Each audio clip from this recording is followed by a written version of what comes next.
with a call to order. This meeting is beginning at 1:03 p.m. And Adriana, can we do a roll call? Eric Davis. I'm here. Tyler Denham. Present. Karen Flores. I'm here. Sandy Flores. Jackie Kellogg. Devonna McLaughlin. Moses Milazzo. Here. Jackie Kellogg. Here. Adra Parafinick. I'm here. Rebecca Pierce. Present. Ross Schaefer. Here. Glenn Slivers. Sean Slauson. Here. Haley Zaroya.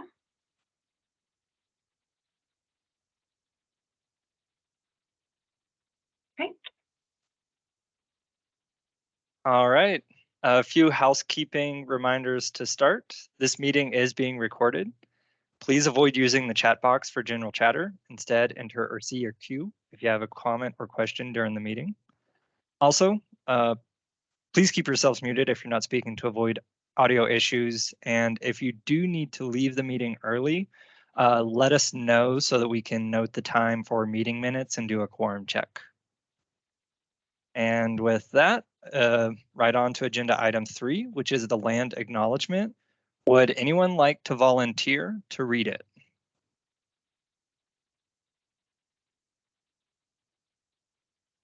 I guess that would be me again, Tyler. dear. Who is that aside from Jackie? It's Sean Slauson. Okay, I'll give it to Sean this time. Jackie, don't want to press on you. Sorry, Jackie. Stole No it from you. worries. No worries. I'm good. Right. The Housing Commission humbly acknowledges the ancestral homelands of this area's indigenous nations and original stewards. These lands, still inhabited by native descendants, border mountains sacred to indigenous peoples.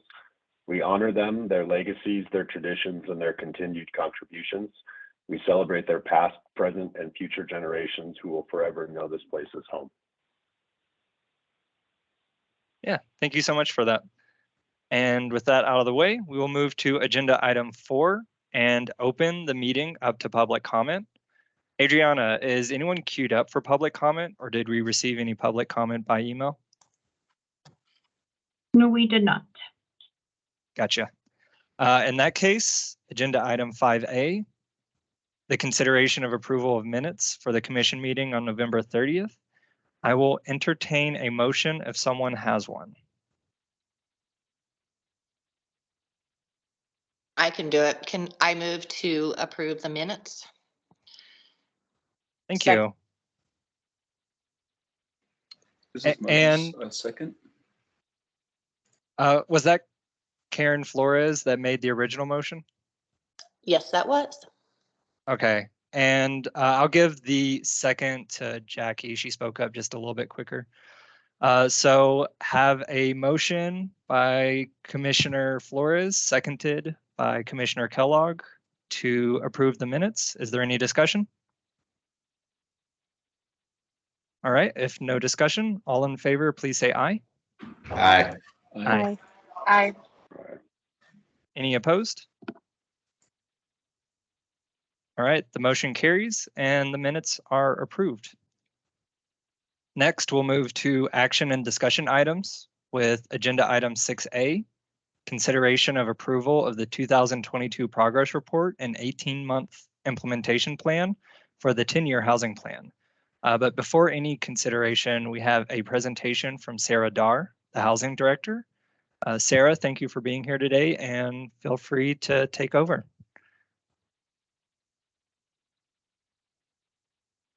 Thank you so much. I think I have shared my screen. Are you seeing a presentation? No Oh, presentation. you know what? I- I didn't because I clicked on the wrong thing. Okay, that should work. How about now?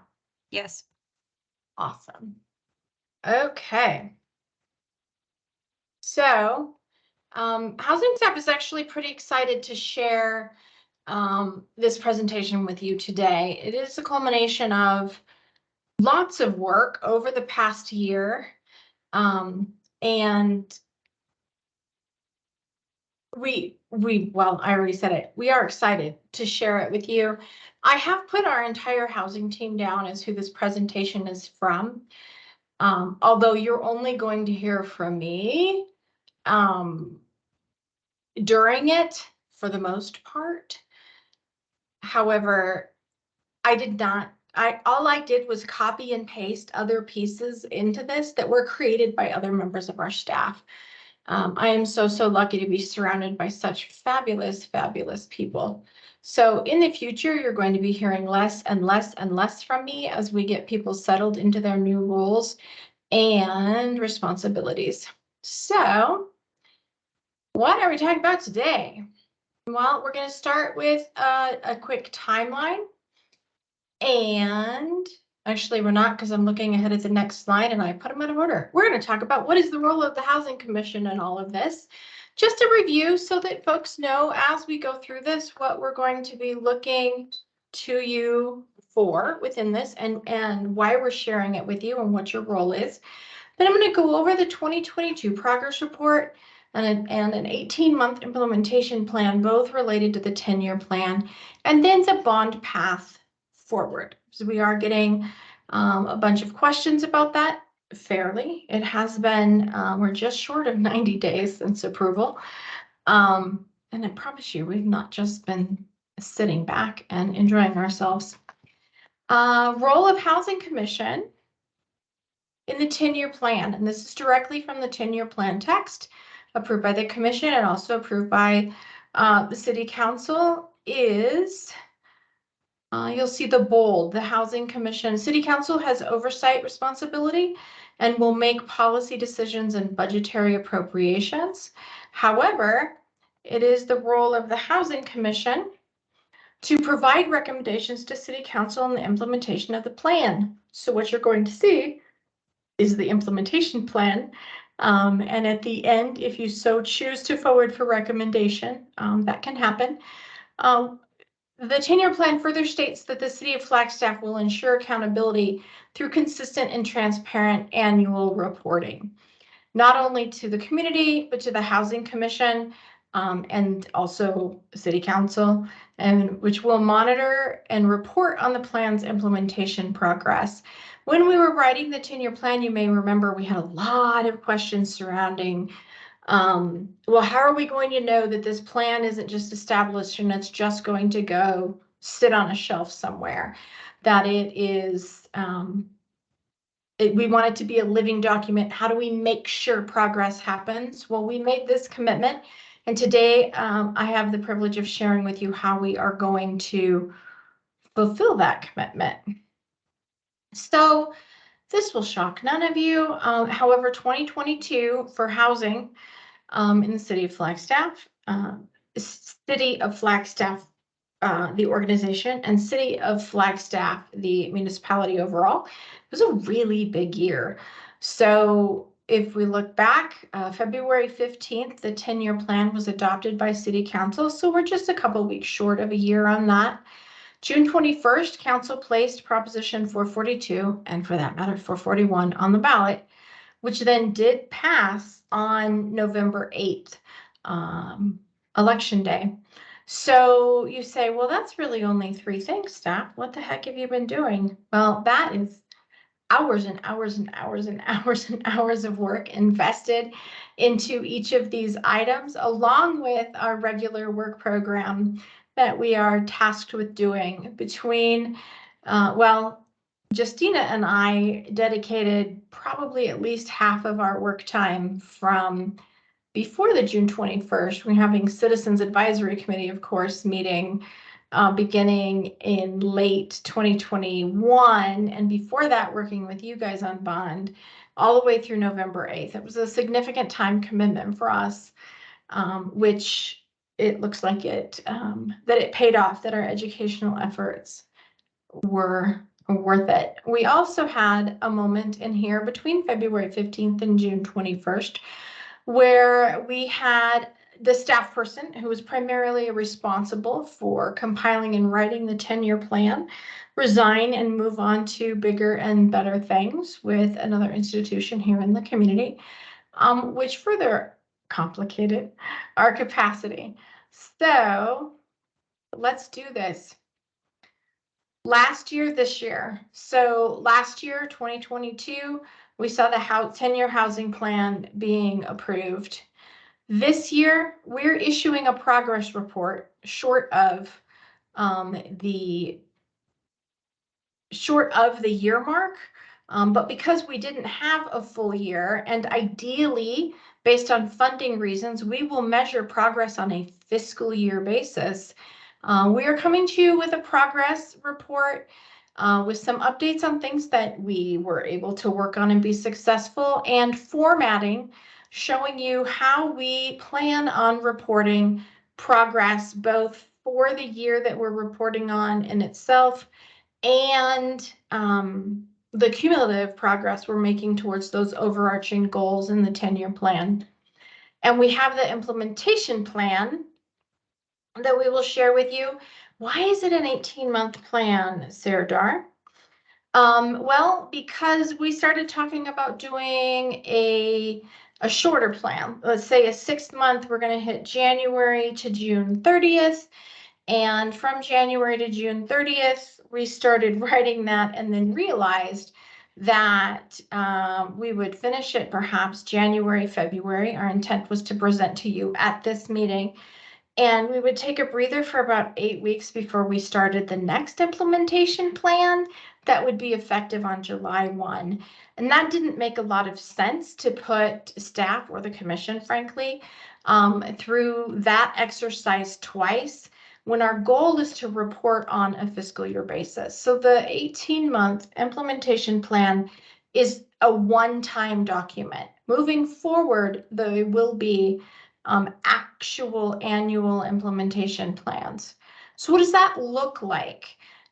We spent some time designing this cycle in order to be able to create some expectations of when information will be available so that folks know when they can anticipate it, and so that we can be transparent on what our goals are and when we're going to be bringing things. This graphic you see in front of you is contained both in the progress report and the implementation plan, as it addresses both. It was also designed with the city's budget cycle in taking into consideration. So I'm going to start in the green, the May annual implementation plan presented to Housing Commission for upcoming year. By May, we will have an idea as staff what resources budgetarily we may or may not have access to in order to further implementation of the document. But it won't be solidified. So we will come to you with a draft, asking for your feedback and input with the anticipation that we would present that draft to council for approval in June. In June, city budget is typically done except for the final votes and fanfare. We did not want to put something in the plan where we were either pre-obligating funding without going through the budgetary process, which is unfair to city council when they're working to balance so many differing priorities, even though housing is a priority. So we designed this so that it was a no surprises for council as well. Moving on into reporting, we passed that June 30th date, and in August we will come to you with the previous fiscal year's annual report, which we will then present to council in September. So the August is highlighted is because this is the first, of course, this first one's weird, but this is what you would be seeing in August. A February to August report with bond in the middle did not make sense. So here we are in January, establishing the process, sharing with you the expectations, and then Is that all we're doing? Is those 4 months? No.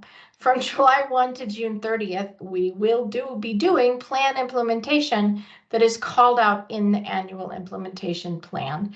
And of course, from Adriana included a quote in the progress report that quotes the 10-year plan, that it's important to City Council, Housing Commission, and staff to ensure accountability through consistent and transparent annual reporting to the community, the Housing Commission, and then City Council is implied. And so we feel that this schedule creates that predictability surrounding when reports regarding accountability are going to come forward. So here's the cover of the 2022 progress report for the 10-year plan. We will have 10 of these hypothetically when we're done. The main contents in the report, and what I did forget to mention, is that the reports are attached to the agenda that you received. I am summarizing them here for you. So contents of the report, we have an introduction. We talk about measuring and reporting progress. We will provide a 2022 housing market snapshot. I did not include that in this presentation because they're the standard housing market snapshot graphics you have intensely seen since the housing plan was approved, that were updated and utilized within the bond outreach materials as well. And then we will review the 2022 achievements with a conclusion and progress. And I'll explain the difference we felt between achievements and progress. So we anticipate we will be using this graphic on an annual basis to highlight the achievements during the fiscal year we are reporting on. This is sample data only. This is to communicate to you guys and the City Council what you can anticipate receiving number-wise in the future. And all 3 areas surrounding the main overarching goals of the 10-year plan are contained in here: subsidies provided, affordable units created or preserved, and market rate units created or preserved. Please note, this is sample data only, but it was important to us to utilize at a glance graphics because, as we know, not everyone is housing nerds like we are and don't really want to read paragraphs and paragraphs of accomplishments, but may be willing to glance through something to be able to pick up on the highlights. So there's some narrative that goes with it, but we're really working to have these at a glance graphics, which we have found the public relates to much better as highlighting what's going on. Moving from the annual highlights. Thank you, Justina, for watching the chat. I see Tyler has a question. Yeah, I got a potentially silly question. For Okay. subsidies provided, is that the number of completely new subsidies, or is that counting, like if a person was given a subsidy, a household was given a subsidy the prior year, and then they're also receiving a subsidy this year, they're counted both years? I have definitions on the next slide. Oh, okay. Sorry, I was just preempting. No. It's great. It's a good question because your thought process went with ours.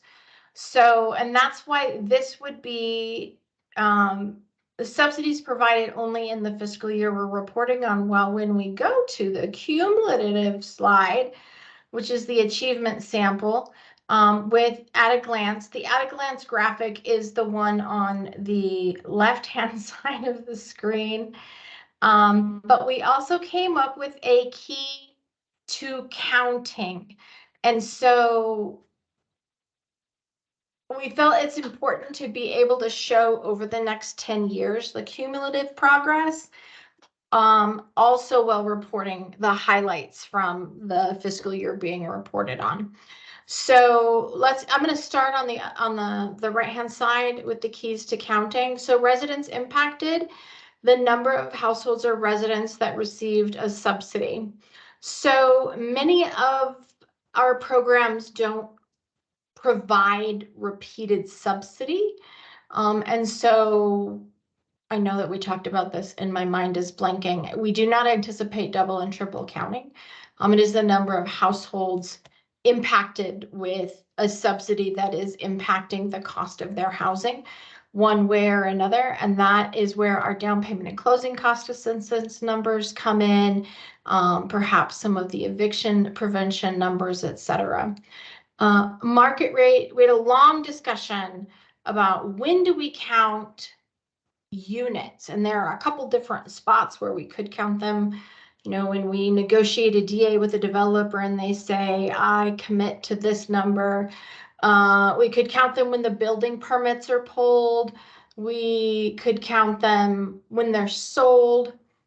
What we settled on in discussions with our planning and with our planning department is that the most predictable and simple to track, cleanest way to do this would be via a certificate of occupancy, meaning the unit has been delivered to the market. And so that's how we are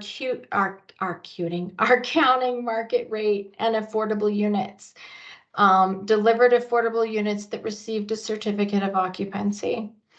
We also added in here because we felt it was important to keep our eye on the ball.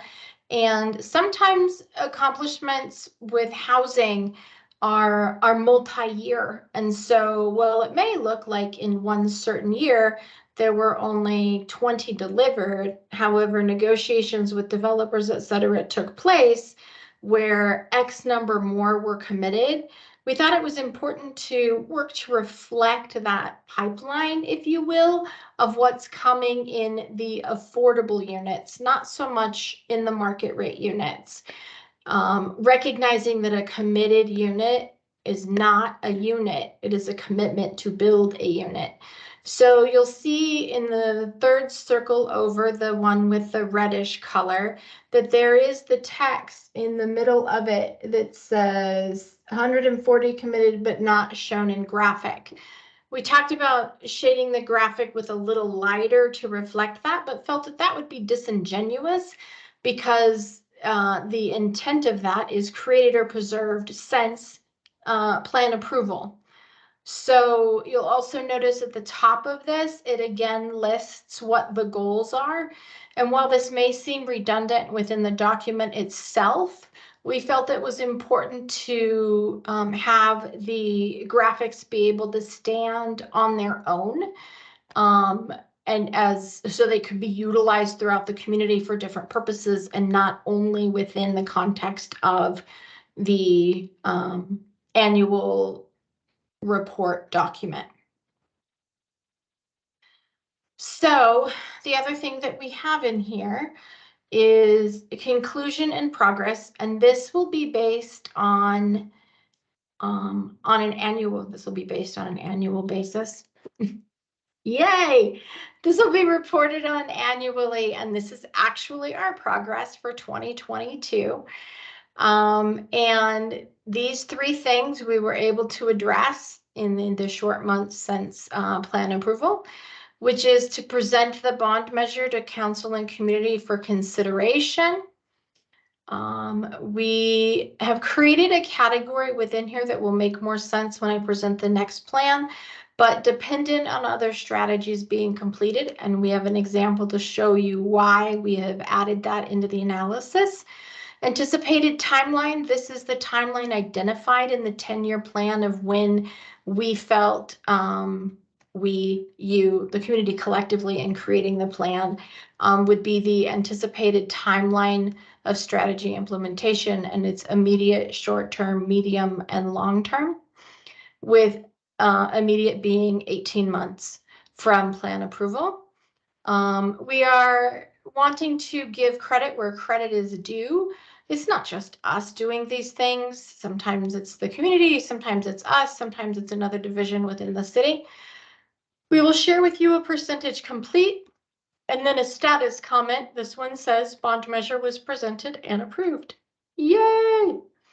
The next one that we have been successful with is creating a housing navigator or advocate position to assist both landlords and housing challenged population in securing, and the more important word here is, and maintaining housing. This one was not dependent on other strategies contained within the 10-year plan. You can see the timing and who was responsible. The percentage complete, we chose 75% because a housing navigator position has been created and hired. There's a wonderful, very effective woman named Yvette, who is our housing navigator. However, the position has been funded with one-time money. It's not a permanent position within the city. And so we want to give credit where credit is due. Yes, funding was set aside and identified in order to hire this necessary position. But for the last budget year, that was funded with one-time money. We have requested through the budget process this year that position be funded on an ongoing basis within the budget. And then a public outreach campaign, again, our categories across. We did do a virtual education campaign in October. We had to be really careful this year because of the bond matter being on the ballot. We could not ever be seen as advocating. We could only be seen as educating. So some of the concepts that were talked about with a larger education campaign, talking about the role affordable housing plays in a thriving community and assisting our community in understanding that better. We needed to be really, really careful that we were not seen as advocating for the bond, just educating. So we did do a virtual education campaign coinciding with Housing America Month in October. And a larger campaign will take place in the coming fiscal year. So moving on to the 18-month implementation plan, again, noting that all future implementation plans will be annual and based on a July 1, June 30 fiscal year. Contents of this, we wanted this document to be simple and usable without people having to dig through it, without it creating a lot of questions, while still creating a roadmap for staff, our partners to follow, and also the Housing Commission, public, and council to understand. So there's a short introduction. It does repeat the 10-year plan overarching goal and strategies, and then talks about strategy implementation. Adriana did all of these graphics that we're going to be utilizing. She did excellent work and was very patient as we as a team tried to figure out, does it say what we wanted to say? Do we do it this way? Do we do it that way? So thank you, Adriana. I threw this slide back up here to tell you, usually we would be coming to you in May with an implementation plan that would be based on the following fiscal year. This year being the first year of this and being a little bit weird. So this is where what we're about to talk about would usually fit into the schedule. We're a little bit early. Next May, we'll be in front of you with an implementation plan for fiscal year 24-25. And moving along. I included this here because I think it is important to keep the goals of the plan in front of the public, in front of folks that are reading about what is going to be implemented in the coming years or in the coming year, because this is what we're really striving towards, while there are 50 some odd strategies underneath here leading us in this direction. We broke down strategy implementation in a couple different ways. One, we brought in the charts from the 10-year plan because there's a lot of really valid information in there. But we also added a little bit as we started working within these and figuring out how best to pursue implementation. We figured out a couple things that we figured needed to be communicated to you, to council, to the public, etc., and the elements that frame what we're able to tackle in the coming year. So a big one that we added is dependencies on other strategies, which Adriana defined here well, as determines if the strategy depends on the completion of another strategy before it can be started or completed. We have some things that build upon each other, and it doesn't make sense to do the things over here when the very first one isn't done. So you'll see that in my example on the next slide. We talk about the time commitment made. The public engagement required, because things with large scale public engagement are going to take us way more time, way more staff time.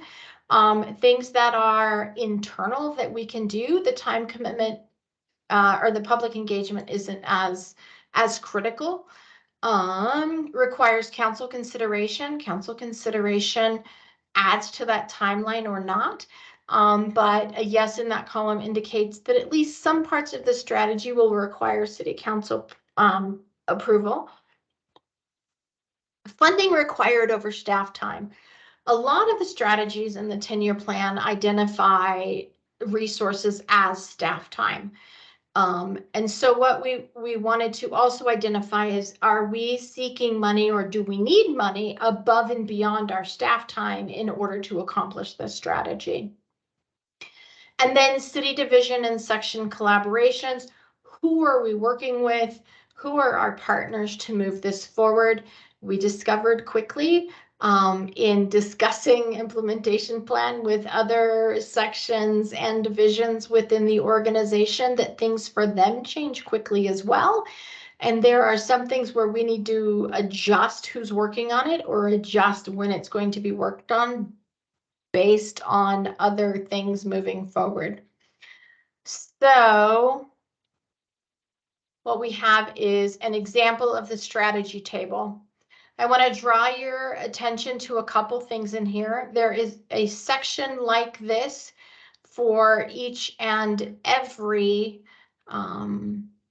strategy we are planning on implementing that talks about the commitments, etc. This first one, hire independent consultant to review codes, processes, and fees to determine whether modifications, reductions, or eliminations would facilitate cost-saving housing development strategies. That's big.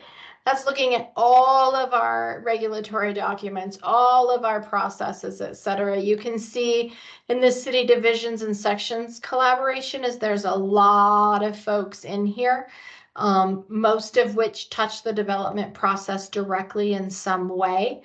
This one is not dependent on other strategies being completed. Its time commitment is high. This is very intensive work.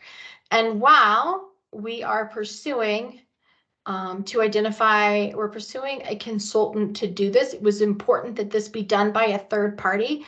It's not us analyzing what we do or not do well. That third party analysis is critical to the success of this. That RSOQ is anticipated to be published, I believe this month, and the consultant hired between March and July. Now, here's where we get to dependencies. So that I bolded it down below. The completion of the strategy significantly impacts and informs the completion of other strategies dependent on the code analysis and a land and suitability analysis, such as Create 4, Create 4.4, etc. Some of those things are things like the incentive policy. Do we need to look at the incentive policy? Yes, we do. Should we first find out where we can make improvements or where things might not be working before we discuss incentives? Yes, we should. So that's where that dependency piece is, or why we built that in. And then, so this one is in the implementation plan for this next 18 months. And here are the others. They are in the table format for your review. But we will be working on creating a dedicated team for affordable housing projects. The original vision behind this has changed some, even since the plan adoption a year ago. We have a new planning director who has redone our internal development team review process. And we have figured out a way to accomplish this without perhaps it being a full dedicated team, but still achieving the objective of moving affordable housing projects through in an expedient fashion, if at all possible. Explore reviewing member composition of this body as well as the Housing Authority Board to ensure racial and economic diversity, making sure that we are paying attention to DEI and that we have bodies reflective of our community. And that one is an explore. Whoa, you can't click on it. There we go. When you're talking about it, and now I can't get it to go back. Go back. There we go. Acquire and rehabilitate. I moved up to the top of the next column. Acquire and rehabilitate already built properties for affordable housing. This is the adaptive reuse we've talked about. This is where bond funds are dedicated as well. So we've included it here. Create and maintain an affordable housing impact statement. That's something we will work with our planning and development services group on. And then examine and update, if needed, the City of Flagstaff's LEP plan, Limited English Proficiency Plan. The Housing Authority plan is in draft form for review. We need to look at the other side of the house as well. Why do we do two? Because they work for different areas of HUD. It's very fun. But we will coordinate and overlap wherever possible so that it's not two completely separate pieces, but still satisfying our regulatory requirements. We wanted to acknowledge that not every year are we going to necessarily be able to finish everything we tackle. So there is a section called ongoing strategies. So acknowledging that here's the new things, but here's the things that we continue to work on as well. There's only 2 listed for this year, and that's the navigator position and the public outreach campaign I spoke to previously. But that is within the implementation plan to be reflective of the whole work program. So I'm going to move quickly on to a bond update, and I wanted to talk to you about what is the role of the Housing Commission and bond. So you've seen this language. Those of you that have been on the Housing Commission, you're probably sick of seeing it because I throw it up all the time. But one of the things the Housing Commission is tasked with is providing oversight to any funds approved by the electorate for housing purposes. And so that sounds great. And now we have funds approved by the electorate. So we met with the attorney's office and said, what does it mean? We would like the Housing Commission to know fully what their role is and understand it so that we can also communicate to City Council where there's overlap, where the differences are, and so that the Housing Commission knows what their role in the oversight of these funds is. So, of course, City Council has the ultimate authority regarding bond funds. They're the ones that create the budget. They are the ones that have to approve contracts, and they have the ability to do that. The Housing Commission's role is to review and make recommendations. And please don't take this lightly. We as staff are not. There isn't anything that we're coming up with that we are not saying, this needs to go to the Housing Commission for input. We need to make sure the Housing Commission knows and understands this piece so that they're able to review and make recommendations to City Council. So, housing bond update. It's short, it's 1 slide. Where are we? It's been almost 90 days. What have you done, housing staff? Well, we did meet with the attorney's office to figure out what does this language exactly mean. And then we have started work on how does this stuff fit together? What are we going to work on first? Our low-hanging fruit in all of this is expanding the home buyer assistance program. We have an existing framework. However, at the same time, we are exploring how to adapt that framework to best serve our community now. Remember, local funds means local rules.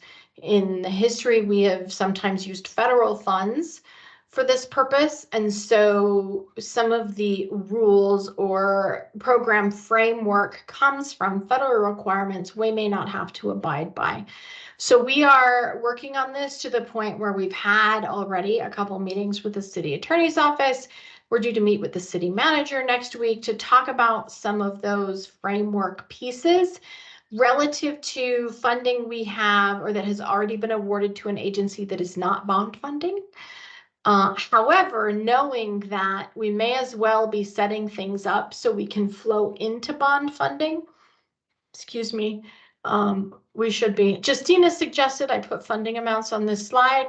While we were talking, I put in the top one and then promptly forgot to put it in after. So I own this one. Justina said put the amounts in.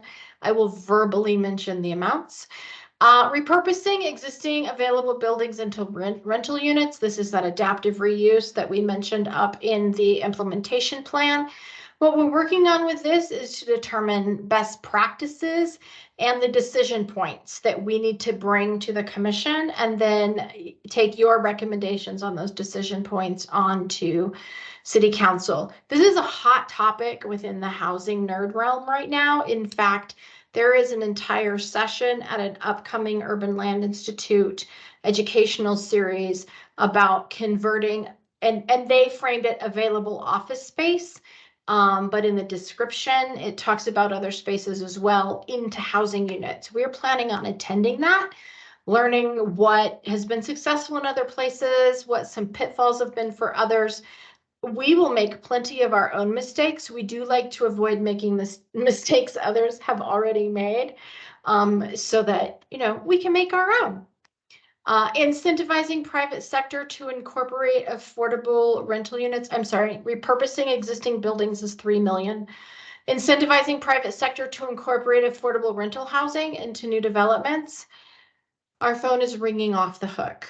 I think Jen Michelson has talked to no less than 6 large scale, mainly out of state developers who have heard we have bond funds for this. So we have a semi-existing framework. We do have an incentive policy, but that incentive policy talks about ownership and rental and city fees, etc. For those of you that were on the commission when we were working through the 10-year plan and also the bond recommendations, the concept here was bigger, which is more or less the ability for us to provide some gap financing for low-income housing tax credit developments, or some assistance to a development that may be a market rate development that is willing to incorporate affordable rental housing, but could use a little help in order to do that. So we do have a semi-existing framework. We are working to determine how best to meet not only the community's demand and what those decision points we're going to need you to consider. I'm going to foreshadow a little bit so your brains start going. Is there's 3 million, 5 million in this category. And there's 5 million in this category. Do we release it all and we say, we have $5 million? What would you like to do with it? It would be spent very, very quickly. Do we want to meter it out $1 million a year? Do we want there to be criteria in order to achieve what we're looking for to qualify for the incentive funds? There's arguments in all directions. We have not fully finished researching them and come up with specified things for you to consider. And we don't expect you to have crazy conversations without parameters where we're saying, well, we don't know. We'd have to go see if that's legal. Well, we don't know. We're always open to those ideas, but our goal is to bring you a framework with which you can consider the different points and make decisions. And then redeveloping city-owned units to create additional housing. This is part of a much larger project. I anticipate this funding will be up to be utilized within the next 2 to 5 years, fingers crossed. And so that one we're backburnering the expenditure of the bond funds to coincide with the project moving forward, but we are working on the project in the meantime, if that makes any sense at all. All right, home stretch, next steps. Question, I just want to preemptively answer it. Why isn't more being tackled? We sat down and looked at everything we have to do, because the things that were added in the last year, the 10-year plan implementation, the bond program implementations are fabulous. However, we were already busy full time before these things hit our plates. So Justina and I sat down and talked about resource loading and what we have going on, what we need to be paying attention to, and came up with the implementation plan that we felt was realistic in this year to accomplish. If we are able to add to it during the year, we will. If an opportunity surfaces where something that's in the plan but slated for later comes up, we're not going to say, no, we can't work with you on that because our schedule says it's over here. No, we intend to be adaptive, and if opportunities present themselves, revisit, even perhaps with you guys, and say, hey, this has come up, we're going to move this one down. We're going to City Council. They are our Valentine this year, on February 14th, where I'm going to do a little bit of Housing 101 because we do have some new council members. And then if you choose to watch this presentation again, you will suffer massive deja vu because these are the base slides for that presentation as well. I went ahead and tossed on here that reporting and implementation schedule, so it's fresh in your minds when I ask if you have any questions or thoughts on anything we've talked about, either bond or 10-year plan report and implementation. Before we get into questions from the commissioners, I saw that we have a few members of the public on the line. Adriana, can you check if anyone wants to give public commentary?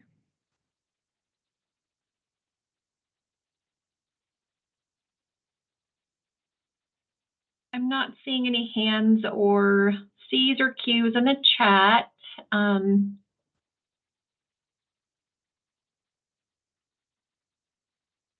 Okay, sounds good.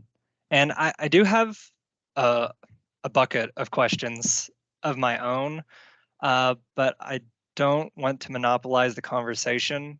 So I'm going to give a chance for the other commissioners to speak up with questions or comments before I bring myself back.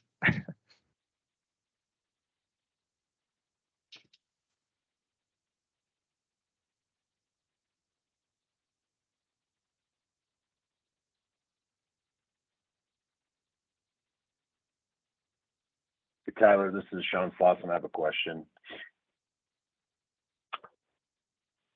In regard to, I guess, the overarching goal of element 1 and element 2, the infographics were drafts. Has there been progress on those in the last year?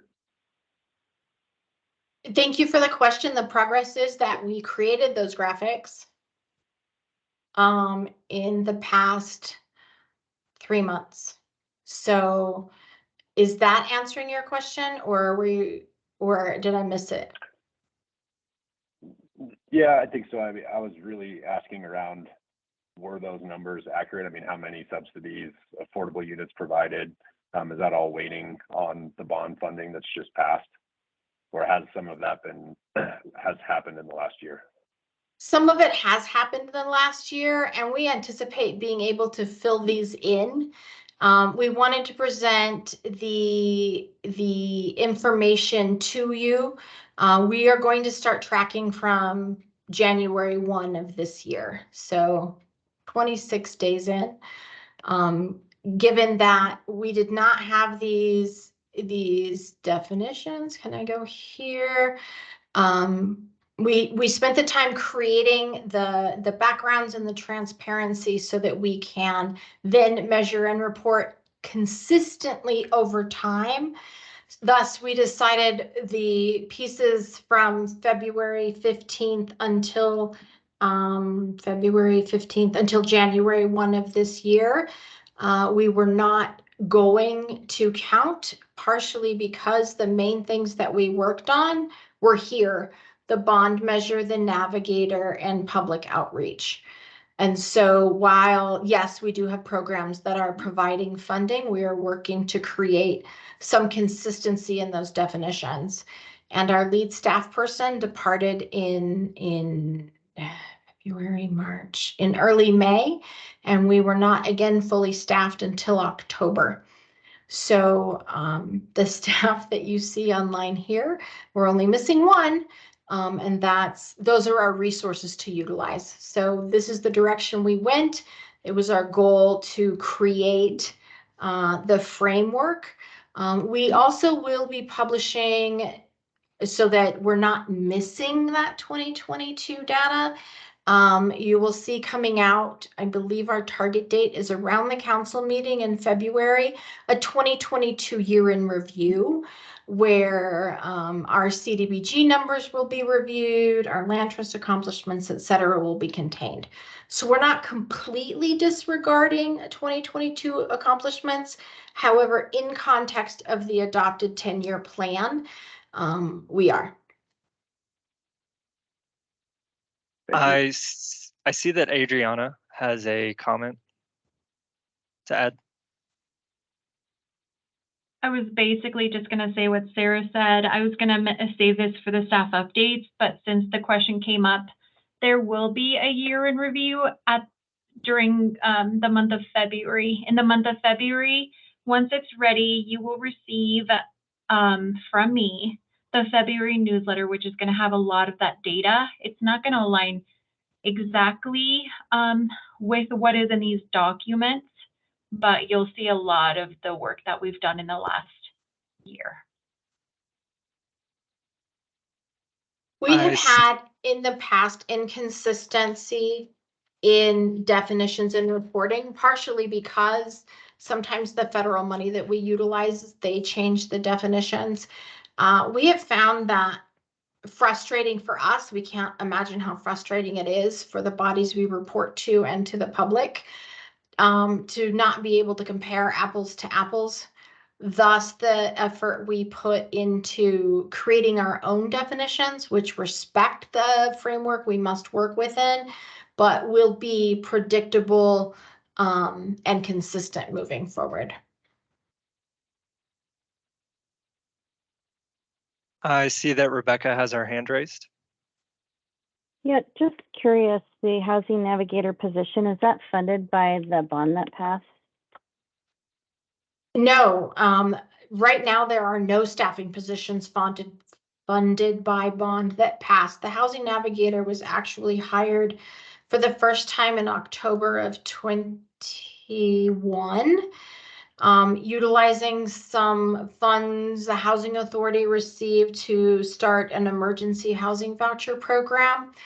Those funds are one-time funds, and we went to the city through the city budget process to say, this is the position, or this is the benefit this position has provided. And this is, oh, by the way, in the 10-year plan, it's called out as something necessary. And the city, of course, has many competing priorities for funding, and this position was funded, but only with one-time money, not ongoing. Thus, we're asking for it again. So no, there are no current positions funded with bond funds at this point in time.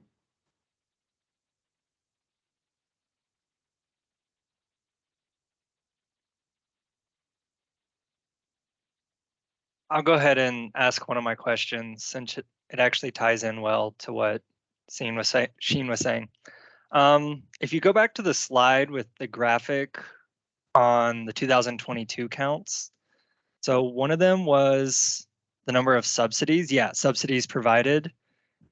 Just to clarify that definition, that's the number of subsidies provided that current year, right? Yes. Okay, so like if you provided a subsidy to someone in the prior year and then you also give a subsidy to that same household the current year, they sort of show up both years, which I do think is the proper way to count it. But I just want to check that's what's going on here. That is what would be happening moving forward with those graphics. However, a lot of the subsidy programs are one time. They're not, I would say it's the minority of programs that provide subsidy are repeat. And one of the things that we're looking at with this is is new subsidies provided. subsidies provided. We could accomplish this overnight if we counted the almost 900 households the Housing Authority serves with a subsidy, either through public housing or our voucher programs. That's not the intent of the goal. The intent of the goal is to identify additional people helped, if that makes sense at all. So we're not going to count the Housing Authority numbers over and over every year, far exceeding what we anticipated we'd be able to do, because we're at almost 1,000 every year at least. So that's the intent behind those. Does that so help, Tyler? It does. So you're more counting the expansion of the subsidy programs as opposed to what is the current size of the subsidy programs. Yes, it'd be a little bit different for down payment and closing cost. Down payment and closing cost assistance is one-time assistance. So while we will go ahead and count those new households served within the existing program, added to it will be the households able to be served through the bond program. I hear the concern about, are we going to be counting, the same 100 households 10 times? And knowing what our programs are, I do not anticipate that being an issue. If we encounter that, we will revise this and come back to you in order to make sure that we are reflecting the intent, as well as the numbers. Yeah, and not really a concern. I think there are multiple valid ways to do the counting up. I just want to make sure I'm understanding correctly the number that I see when you do have the number. Thank you. It's a very, very good question. Yeah, I do have a second question if no one else wants to jump in, and it's on the next slide. This one? Yes. Okay. So on this slide, how are you counting those voucher subsidy programs? Are you counting those in the residents impacted or affordable units? And I'll give an example, like a Section 8 voucher, you know what it is better than me. Give someone monies to rent out a market rate unit of their choice. Are you counting that unit in the affordable units, or are you counting the household in the residents impacted, or are you counting them in both places? We would not count them in the units because the intent of the units is new units available within the community, set aside for affordable housing. So they would not be counted there. We could talk about residents impacted. Again, we have close to or over 500 vouchers now. What we could count within that is new households receiving vouchers, which is a much lower number. Our turnover in voucher programs and in public housing, frankly, are very low each year, which is why the waiting lists are so long. Let us think that one through, because what the intent behind it was residents impacted via subsidy provision. And in my mind, this has always been a new subsidy provision. So if we received an allocation of new vouchers, I'd absolutely include them. The vouchers that we have that we keep utilizing, I don't think I would, because these goals are to, I've got to look at a screen with bigger print, sorry. The intent of the goal is to measure new resources coming into our community, not to keep recounting the resources we already have. Housing staff, anybody disagree with me?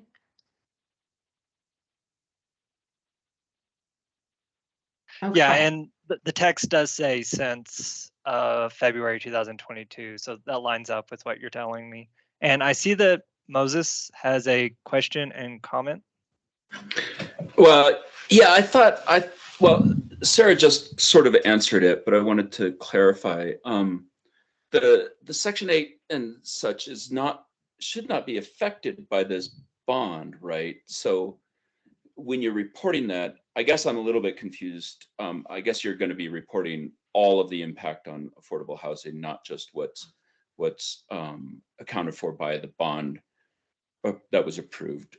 And that's Absolutely, where Moses. okay. So this report will be reflective of the 10-year plan, not Right. bond. Bond Yeah, not reporting, we just the will come bond up with a part, but report everything else. separate. However, there may be bond investments that meet these goals that then are counted. So this would not be bond only. Right. Yeah. My apologies. No, no, we're good. There are times where this stuff makes sense to us, and then we start to talk to people outside of housing land, and they're like, what were you thinking? Which is why we come to you for feedback and questions. Yeah. I do have a few more questions. I'll give like 10 seconds here for someone to interrupt me before I keep going with my questions.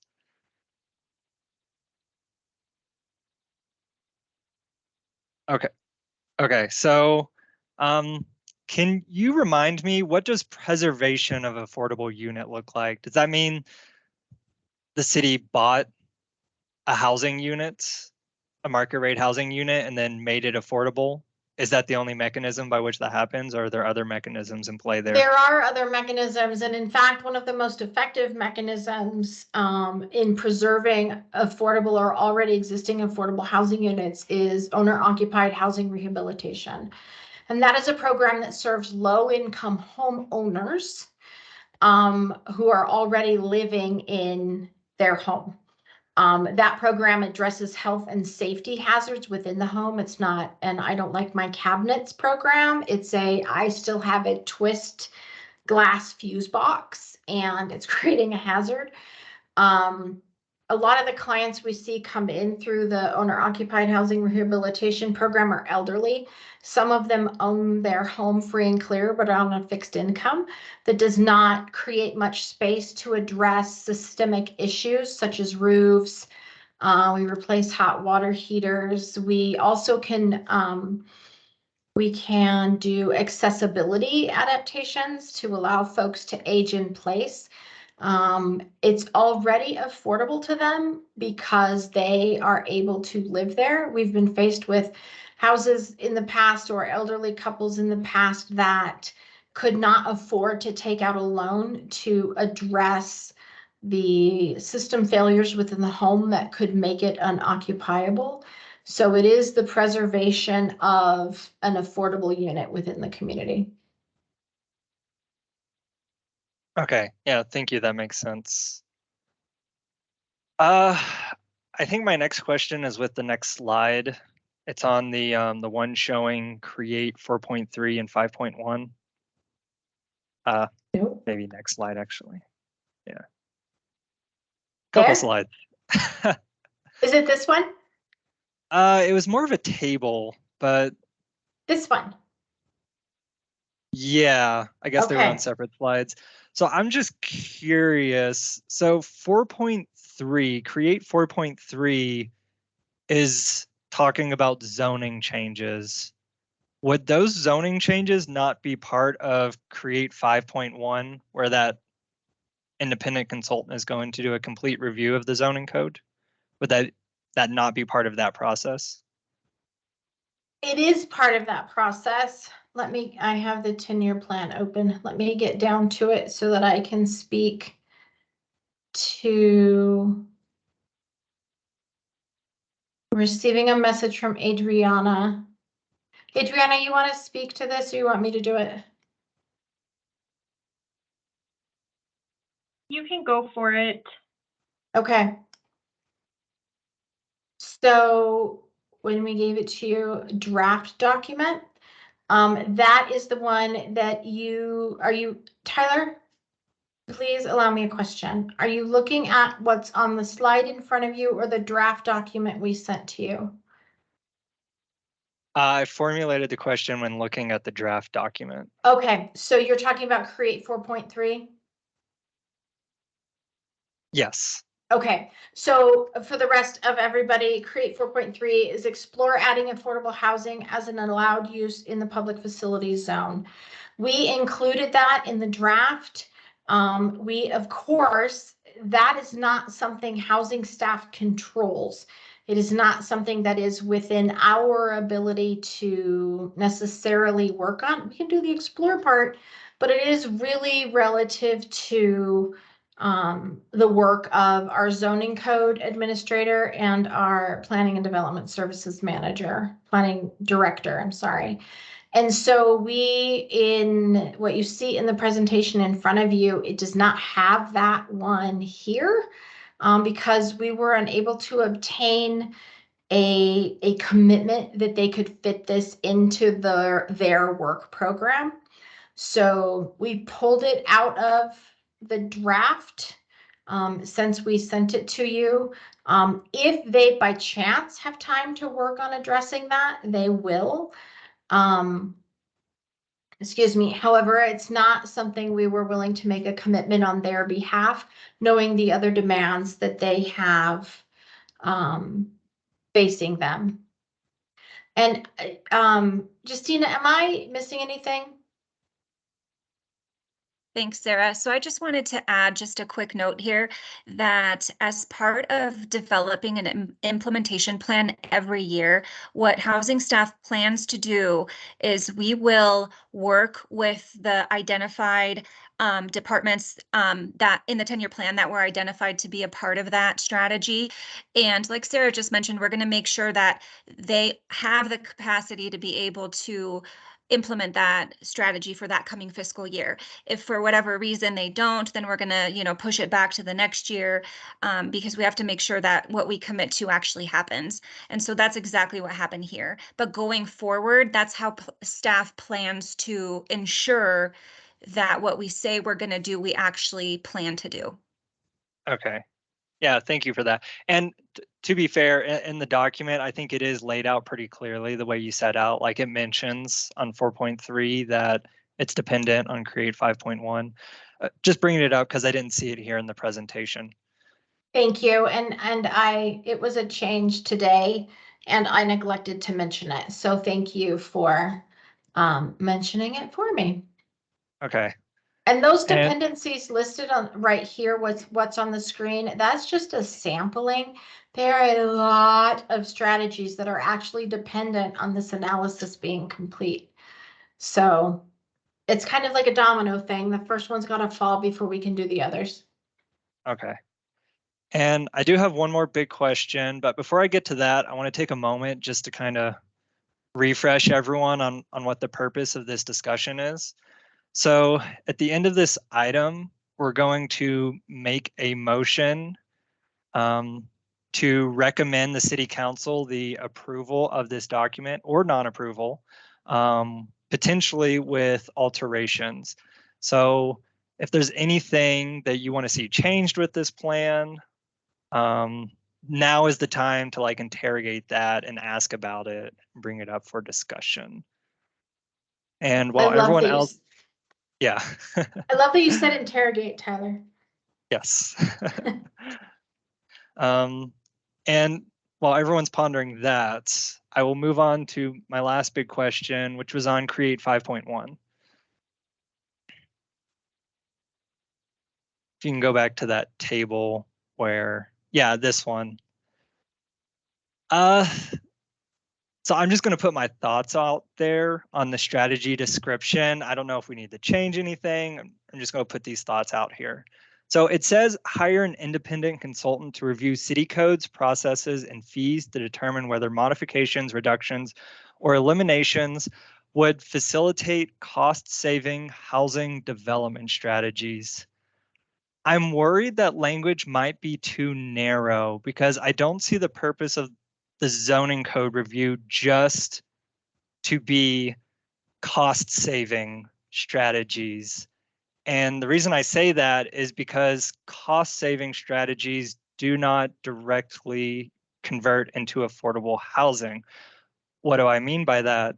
I'll give a sort of ridiculous example. If my neighbor built a house and was able to cut costs so much that he only built that house for $1, would he sell it for $1.50? No, he'd sell it for like $500,000 because that's the market going price for houses. So what that example illustrates is that cutting the cost of constructing new housing doesn't directly lead to reducing the cost of the housing itself. The cost of market rate housing is what the market will bear, which ties into supply and demand. So I see one of the purposes of the zoning code review isn't just cutting costs, which of course we do because it makes it easier to make new housing, to increase the supply of housing, but it's also to increase the supply of, affordable types of housing itself. So I'm just going to throw that thought out there for discussion.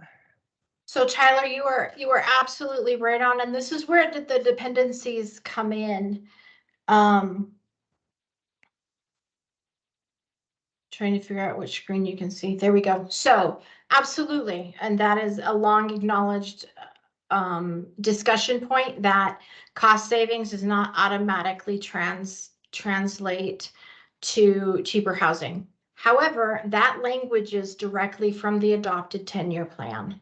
So our ability to shift that now is not something, but what I can do is say, okay, hey, by the way, so here is explore regulatory efficacy and cost saving practices. This is one of the things in here. Explore innovative tools to limit costs, create a dedicated team, simplify entitlement process, explore alternative engineering and fire requirements, which comes in with the consultant review. There's a ton of them within create, but if we go up to 4, create 4, this is where some of more of those come in. Amend the Flagstaff zoning code to facilitate the development of all housing types. And so please remember that the purpose of the 10-year plan is not only affordable housing, but it is to enable the creation of all types of housing, because we have such a deficit of market rate housing as well. So it's let me go back up here.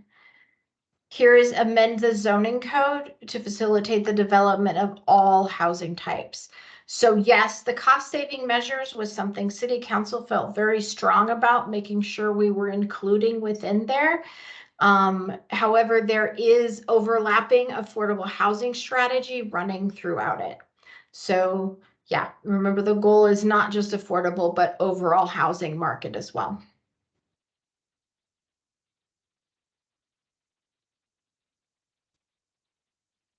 Oh, thank you for that. And I see that Okay. Moses has a comment. Yeah, I was on mute there. I was like, you're muted. Yeah, so my comment is similar to yours, Tyler. But also remember that the hiring of a consultant does not obligate the city to make any changes, right? It's an informational thing, and I think an informational exploration of that would be helpful. And I think that one of the things that we might request that the housing section do is provide us some time for an interview with that consultant once that work is done. Yes. The initial exploration work is done before the write-up is done, to ask them to consider things such as what you brought up, which is that often supposed cost savings don't actually end up in the pockets of purchasers. It ends up in the pockets of the developers rather than making housing cheaper, because the market will bear that higher cost. And so one of the things that I think we as a commission can do is request some time to have a conversation with that independent consultant to understand what it is that they found and what it is that they plan to write up. And that is built in, not only anticipated, but built in. So they will be working, not only sitting down with the books and reading and thinking, but also working with community members, including the Housing Commission, to make sure that they are accessing multiple ideas and concepts. Remember that this is also being done side by side with the analysis for sustainability. So it's really an overall analysis. But you have your trustee housing staff to make sure we're not losing sight of.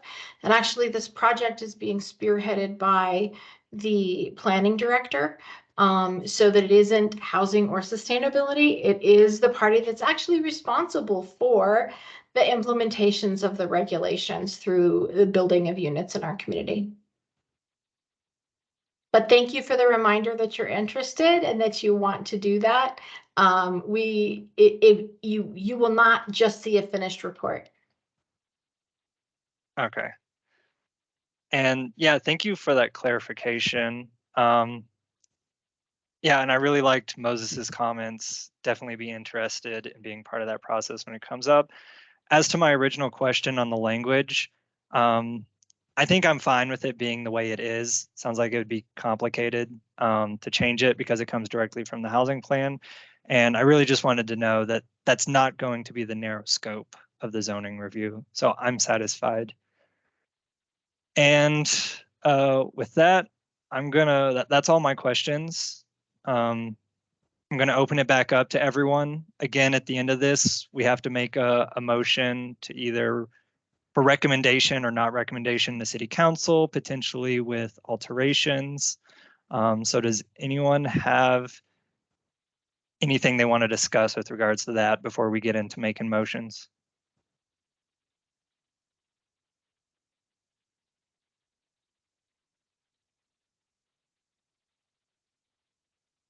And if not, I will go ahead and make a motion myself. So I motion to forward the 10-year housing plan, 2022 progress report, and 18-month implementation plan to City Council with a recommendation for approval. And Adriana, please jump in if I did not phrase that correctly. I think you got it, Tyler. Good job. This is Moses. This is Ross. Go ahead, Ross. I was just going to say I'm comfortable seconding that. Thank you. All right, so we have a motion with Ross seconding. Do we have any discussion? If no discussion, then everyone in approval say aye. Aye. Aye. Aye. All Aye. who disapprove say nay. All right, that motion passes.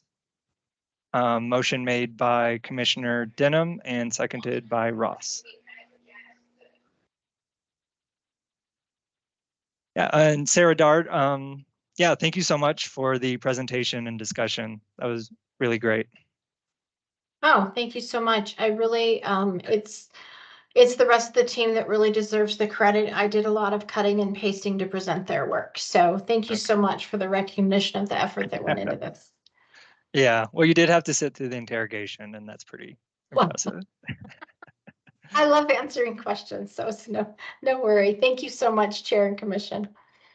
All right. With that, we will move on to general business with agenda item 7A, an informational overview of the Community Development Block Grant Program, presented by Christine Pavlik, the Housing and Grants Administrator.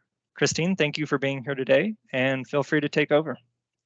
Thank you. Good afternoon, everybody. My name is Christine Pavlik, and I'm the Housing and Grants Administrator for the City of Flagstaff Housing Section. I am going to share my screen so that I can show you my presentation. All right, everybody can see that? Yes, ma'am. Oh, awesome. Thank you. So thanks for granting me some of your time this afternoon to talk about the city's Community Development Block Grant Program. We often refer to it as CDBG. I'm going to try not to use too many acronyms, but that is one that just kind of rolls off the tongue a little easier to call it a CDBG program. One second. There we go.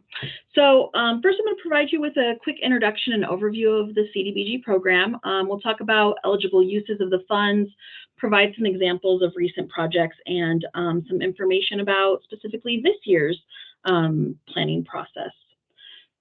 So the Community Development Block Grant Program provides funding for housing and community development activities. It's funded through the United States Department of Housing and Urban Development, also known as HUD. And the program is meant to serve primarily low and moderate income individuals and households. So why does Flagstaff receive these funds from HUD? We are considered an entitlement community, which means that we're eligible to receive an annual allocation of funds. And that's because we are a metropolitan city with a population of more than 50,000. That annual allocation we received is based on a formula that takes into consideration things like our population, the age of our housing stock, other community information. It's also impacted by the congressional allocation to the program as a whole on the federal level, as well as the number of entitlement communities in our state and really nationwide. So, for example, Arizona has new entitlement communities pretty much every year as the population out here grows. The most important thing to note about our allocation is that we have no control or influence over it. It's all just given to us by HUD annually based on that formula. So in order to continue to receive our annual allocation, we do have to submit official documents to HUD at various times. The first one is called our annual action plan, and that tells HUD what the city intends to do with the upcoming year's allocation. And that's always due in May. In September, we turn in what we call our CAPER, stands for Consolidated Annual Performance Evaluation Report, and that tells HUD what we did with the funds, who benefited, and what the demographics were of the folks who were beneficiaries of the funds. And then every 5 years, we submit what's called the Consolidated Plan. It's a 5-year assessment of housing and community development needs specific to Flagstaff. And this document was last submitted to HUD in 2021, and it's defined Flagstaff's goals for our CDBG funds for the last 2 years, and it will for the next 3.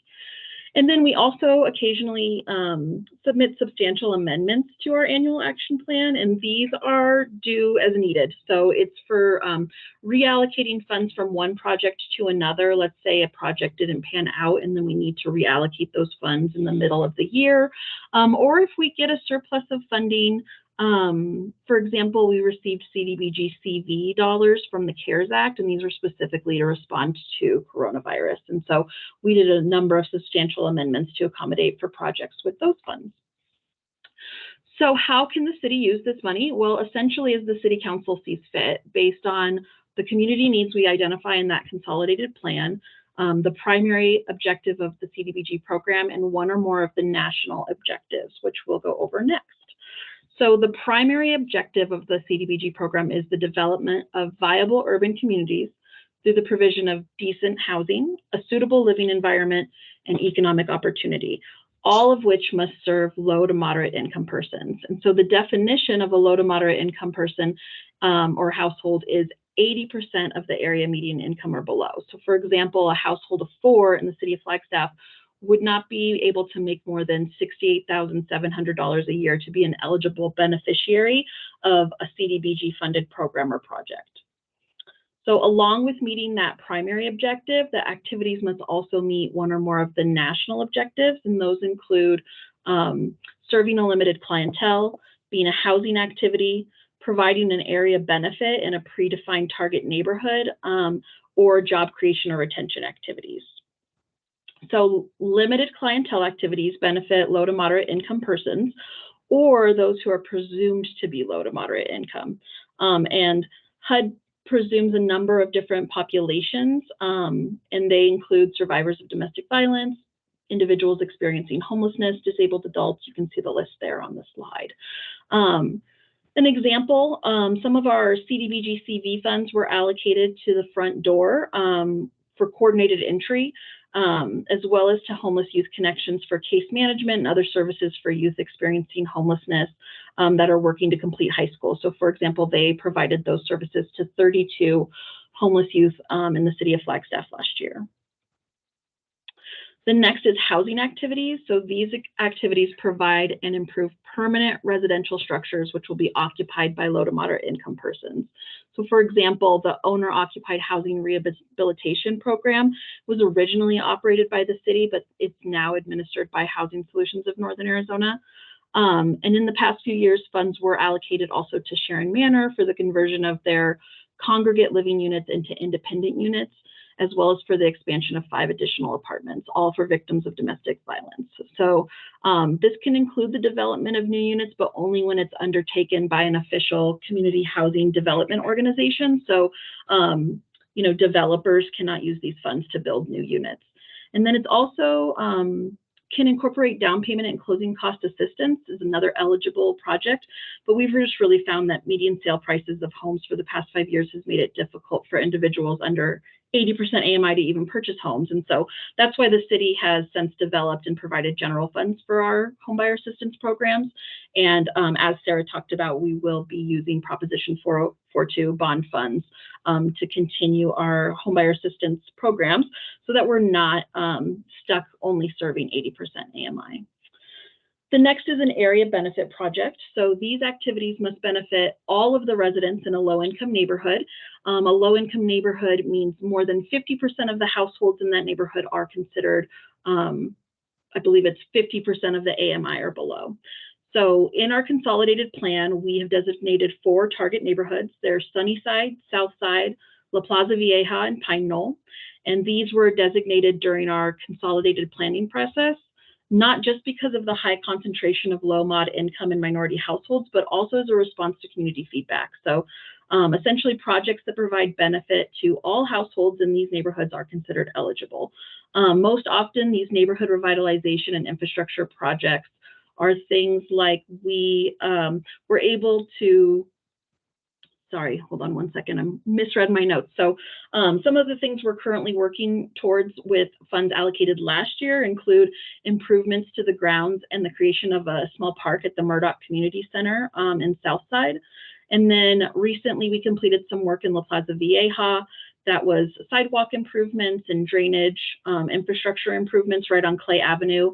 It also included some really important safety improvements for folks, pedestrians that are crossing that street. Also recently, Flagstaff Family Food Center was able to rehabilitate their restrooms and in their kitchen and their Sunnyside location, so their bathrooms are now ADA accessible. Also, funds have been used for improvements at the Hal Johnson Rec Center, other playgrounds in Pine Knoll and La Plaza Vieja. And one other activity that's eligible is the removal of architectural barriers in public spaces or public buildings for ADA accessibility. And lastly, we have job creation and retention activities. So these are activities designed to create and retain permanent jobs for low to moderate income persons. And an activity that CDBG funded was job training and creation at Sharon's Attic. And we've also allocated funds for job training and small business assistance, but these can also be structured under the public service or limited clientele national objective. And sometimes that's a little easier for subrecipients to manage the program under that national objective. So let's talk about the money. CDBG has 2 funding caps. One of the HUD funding caps is a 20% cap on administration. And this goes for both the city and the nonprofit organizations that we partner with. And we also, so historically the city uses 10% for admin costs, for example, me, and then 10% for indirect costs. And indirect in a nutshell just allows the city to collect for costs incurred to administer the contracts. And so it includes legal assistance, IT, finance, a way to recoup those costs. The second CDBG funding cap is on public service activities. So public service activities are projects that fund the operations of a program as opposed to funding the creation of a unit or a neighborhood revitalization or infrastructure improvement. So as we're all well aware, public service is a really important part of community development. So we're really grateful that HUD allows 15% of our annual entitlement to go towards these types of activities. You can see last year our total public service allowable amount was a little over $90,000. And when we do our annual proposal process, this is hands down the most competitive category. And you know that's rough with it being the category we have the least amount of funding available.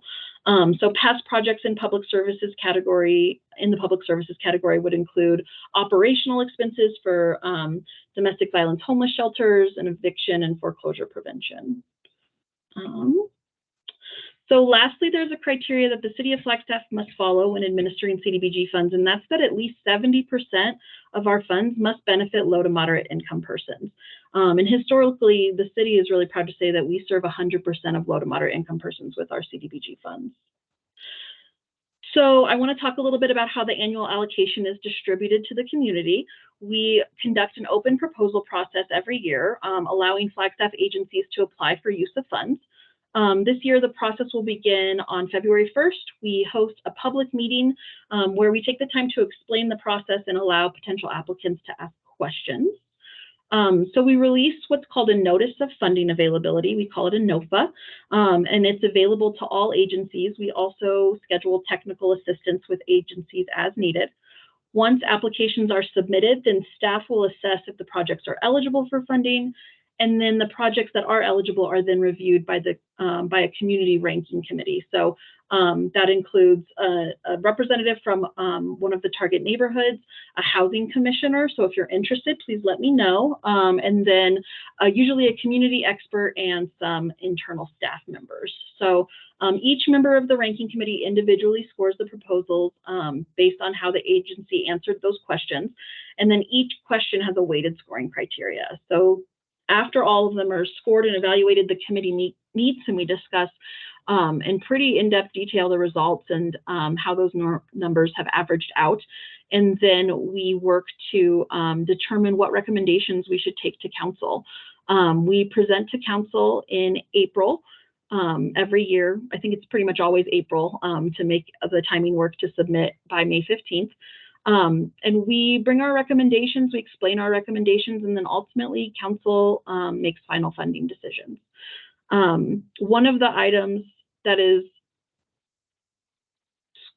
sorry, I'm not sure what this note means.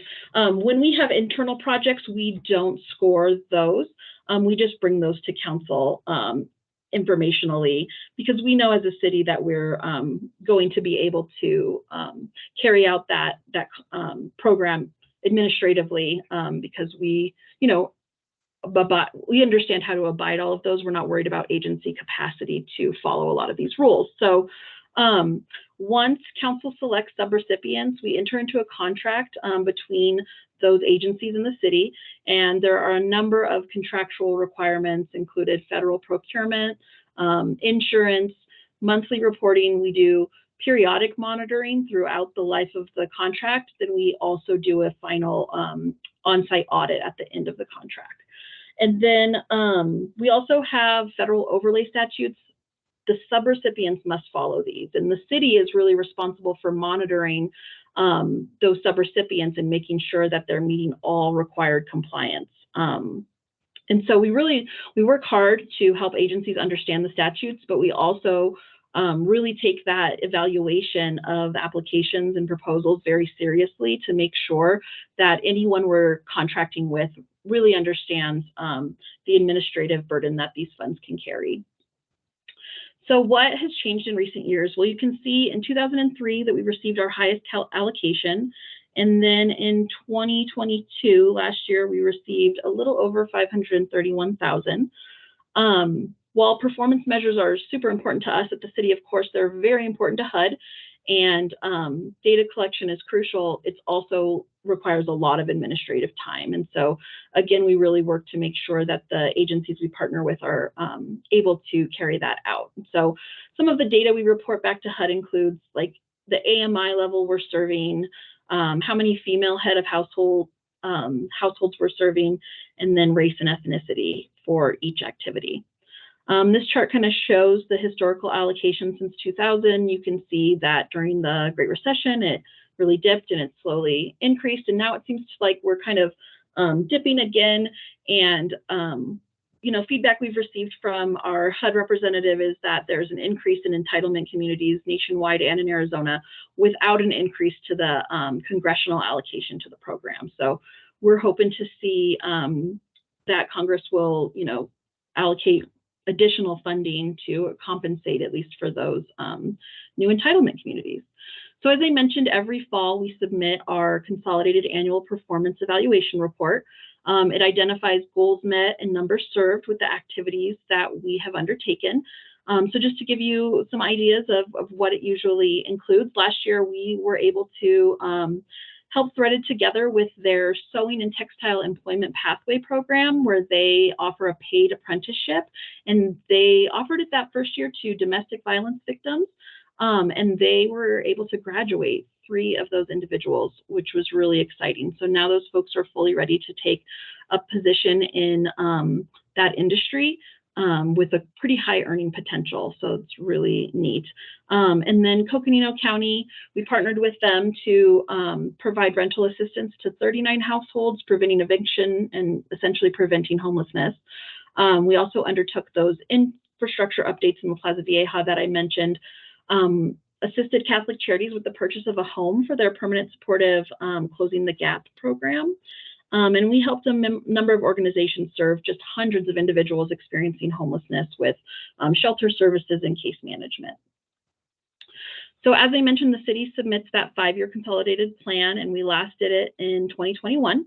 And the creation of that document demanded widespread community participation. And so based on that public and stakeholder input, we were able to create this table that identifies needs and goals and priority levels. So in order to be eligible for funding, a project must meet one of these defined goals.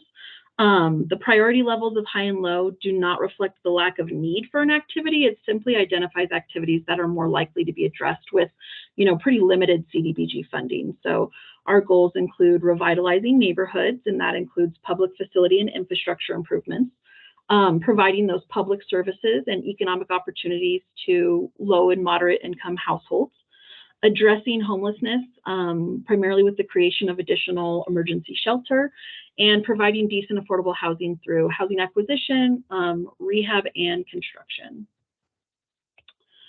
Next up, every 2 years when we have a new council, we meet with council, we give them an overview of CDBG like I've just given you, and then we ask them what their priorities are for the funding for the next 2 years. So this year, there was a great conversation about how important they feel it is to prioritize the funds for housing and addressing homelessness. And so they did actually decide to, usually what we do is we give 10 additional points through our scoring process to projects that meet any of the priorities, but this year we'll be giving 10 points to housing and homelessness related projects and 5 additional points to neighborhood revitalization and workforce job training projects. Now, that doesn't mean that we can't fund or recommend for funding projects that are outside of these priorities. It just makes those applications more competitive. So how does the proposal process work? Well, first we do that first public meeting, we release that NOFA. At that same meeting, we're hoping to have some of our residents of target neighborhoods attend so that they can hear about, they can provide input about some of the projects they feel are necessary in their neighborhoods. And so we invite city staff that's considering applying for an internal request of funds. We review those proposals. We have an additional public meeting where we let the community know who applied, how much they're requesting. That's another opportunity for them to give feedback. Then we have our draft annual action plan available for public comment for 30 days. Public comment can be emailed to me, phone calls, preferably in writing. It's easier for me to document it into our plan. And then we go to a city council work session with our recommendations. Council will give feedback, and then we return the following week for a meeting asking them to adopt a resolution, allowing us to submit that plan to HUD. So like I said, we're kicking it off on February 1st. We're really excited. And if, like I said, if any of you are interested in serving on that ranking committee, I would love to hear from you. Are there any questions?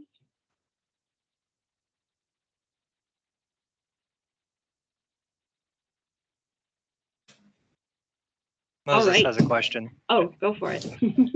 Hi, Christine. Thank you for this great presentation. I do have a question. Do you publish publicly the scoring rubric that you use so that everybody has a clear and fair understanding of how you be scoring those proposals? Yep, yeah, that's a great question. So we do, within our NOFA, we have the application, and then we also have the ranking form that all of our committee members will use to rank. And so they can see what questions the committee members are reflecting on as they evaluate.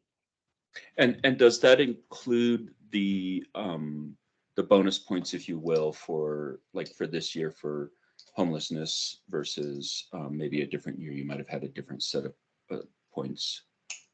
Yeah, and for those, really, that would be something that wouldn't be determined based on the committee's understanding of the project. I would give those points as the administrator, stating, oh, this project qualifies as addressing homelessness. Right. I guess my question is the specific points that you as the housing section have decided to include for this particular year are published so that people know this is our higher priority set of requests this year. Yep, absolutely. Good question. Okay, thank you. I see the council member Cara House has a question. Hi, Christine. Thanks for the presentation. Just a quick question, actually, about the call for members of the panel. And you might have answered this. I did see an email from you earlier today. I haven't had a chance to open it, so sorry if this is in there. But is that something that there's maybe a graphic for, or something that can be put out publicly, or are you trying to? Is that not as much of a public process, if that makes sense? Yeah, so it's historically we have not advertised for volunteers publicly.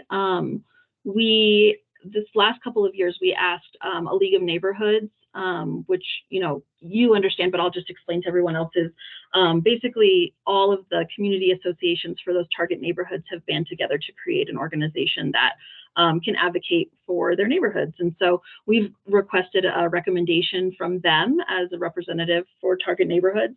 And then a housing commissioner, and then that third community expert is just kind of someone that we identify internally as staff at this time. But we are, always taking recommendations and input about ways to make that, if we feel like that would be a benefit to the program. Yeah, hopefully that answers your question. It absolutely does. Thank you. And now that you said that, I remember exactly that's how it worked in the past. So thank you for that. Great questions and great presentation by Christine. I'll give another moment for any other questions. And if none, yeah, thank you so much. And we'll move on to agenda item 8B, which is the updates. Sorry, 8A. My voice is giving out a bit. An update from the Housing Authority Commission member. That would be Commissioner Moses. Do you have any updates for us? Yeah, so we actually met on the 19th, and it was a pretty quick meeting, but one of the best things I can report is we finally have a full house. All of our seats are filled, so we will have far fewer problems with quorum than we did for the last couple of years. So that's a wonderful, fantastic thing. And because of that, we had a lot of new members. So one of the main things that we did was Sarah Dar gave an overview of the Housing Authority and what the role of the board is, and et cetera. And then we had a couple of presentations by Kurt Aldinger about some improvements to the inclusiveness of some of the assistance plans, including language updates and things like that. And then a precursor presentation about every year the Housing Authority has to approve the annual plan. And so we receive the plan in one meeting, and then we receive it again with any changes and updates and vote to approve it. So we had that first reading, if you will, last week.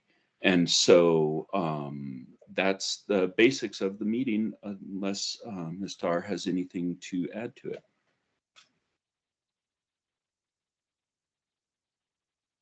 I do not. You did great. I'm happy to hear you guys are able to meet quorum. That's great news. And with that update, thank you very much for that. We will move to agenda item 8B, updates from housing commissioners and other informational items. Does anyone have any updates to give?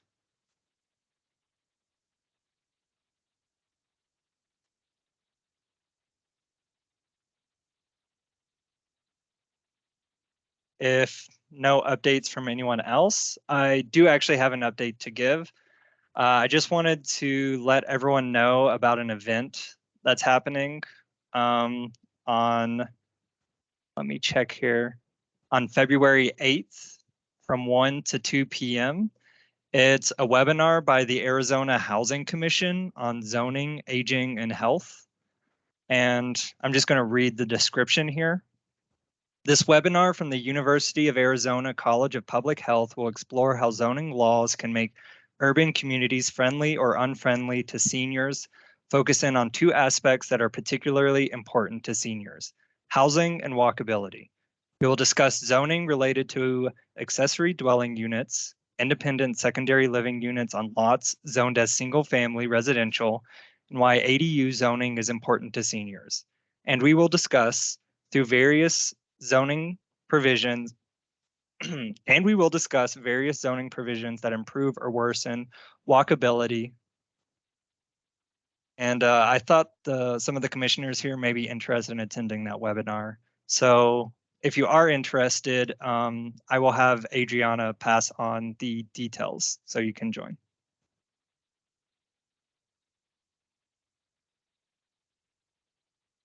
And if we don't have any updates from other commissioners, we'll move on to agenda item 8C, updates from housing staff. Staff, any updates? I have a quick one that we promised you an update on the Thorpe Park annex discussion that Rebecca Sayers had come in and presented on. So at the December 6th City Council meeting, during the consideration of the approval of the Thorpe Park Annex Concept Plan, Council decided to eliminate the housing component within that concept plan. So the adoption of that plan provided PROS, which is parks, recreation, and open space. I'm missing something in there, my apologies, with direction on how to redevelop the old public works yard and incorporate the area into the city's largest regional park, which is Thorpe Park. The concept will eventually need to be funded for formal design and construction. Right now, there is no funding identified for that purpose. And Parks and Recreation staff anticipates the need to fund and deliver the project in phases.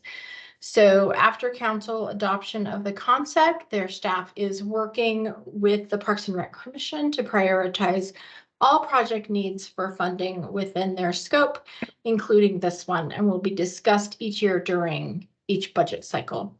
Their staff will also be seeking grant opportunities and partnerships for funding for that. So while the concept plan is approved by council, as that there is no identified funding at this point in time, I think we will see this come back in phases when funding is identified.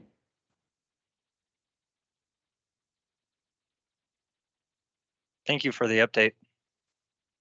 You are welcome. And are there any other members of staff with any updates before we move to adjournment? I do have an update.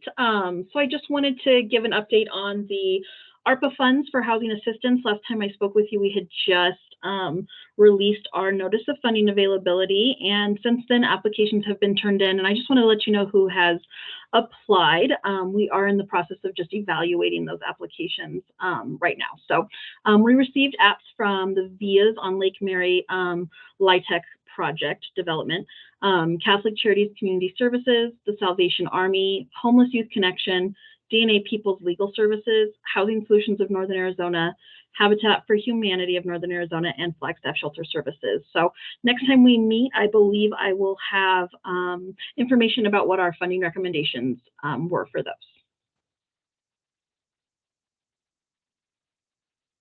Oh, that's great to hear. I look forward to it. All right, and with no other updates, I'll leave a poignant pause there. Oh, Adriana, you have another comment?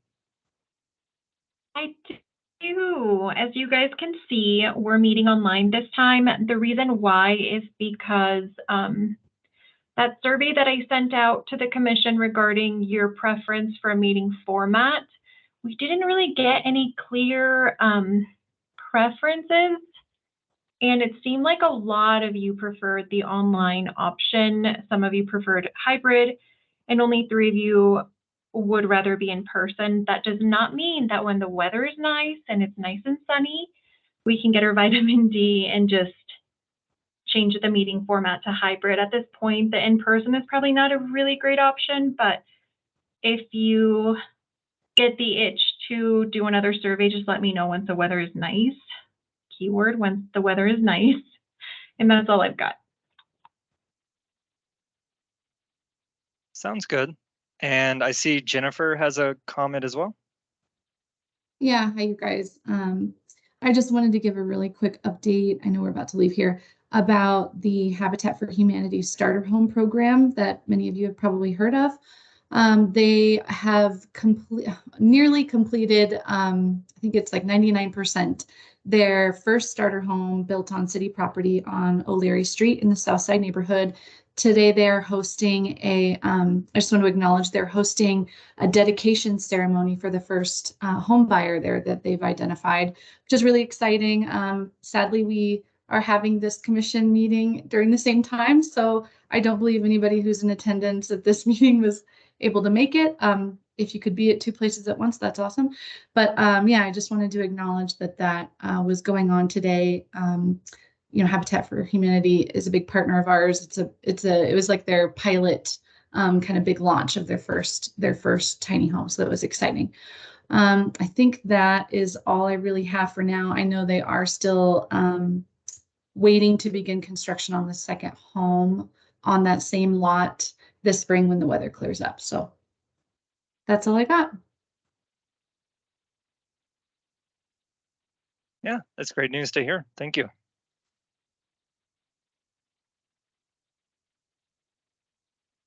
And if nothing else, a last poignant pause. You've gotten way too good at this, Tyler. Yeah. Well, I've pulled the trigger too early before, so I'm cautious now. Nice. All right. But thank you all so much for your time.